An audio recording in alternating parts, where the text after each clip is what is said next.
हैदराबाद गॅझेटियरच्या अंमलबजावणीला मान्यता देणाऱ्या जीआरला आव्हान, 2 जनहित याचिका मुंबई हायकोर्टात दाखल, जीआर रद्द करण्याची मागणी. मराठा आंदोलनानंतर आता ओबीसी समाजाचाही लवकरच मुंबईत महामोर्चा, 8 किंवा 9 ऑक्टोबरला मुंबईत ओबीसींचा मोर्चा होण्याची शक्यता. मराठा आरक्षणाच्या जीआरमध्ये कुठेही सरसकट उल्लेख नाही, ओबीसींनी जीआर नीट वाचावा, मुख्यमंत्री देवेंद्र फडणवीसांच्या सूचना. तर सरकार ओबीसींवर अन्याय होऊ देणार नाही, मुख्यमंत्र्यांची ग्वाही. मराठा आरक्षणाचा जीआर ओबीसींनी अडचणीत त्यांना आणणारा, छगन भुजबळांची नाराजी. तर हैदराबाद गॅझेट म्हणजे नोंदी न सापडलेल्यांना प्रमाणपत्र देण्याचा नवा मार्ग, भुजबळांचं टीकास्त्र.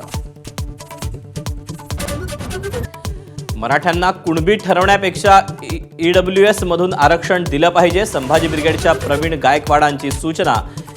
एसीबीसी मधलं आरक्षण टिकणार नाही असाही दावा.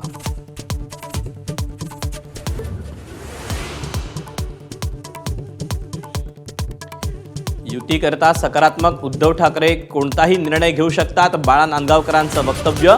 मवियासोबत जाण्यासाठी विचारसरणीचा अडसर असल्याचंही स्पष्ट.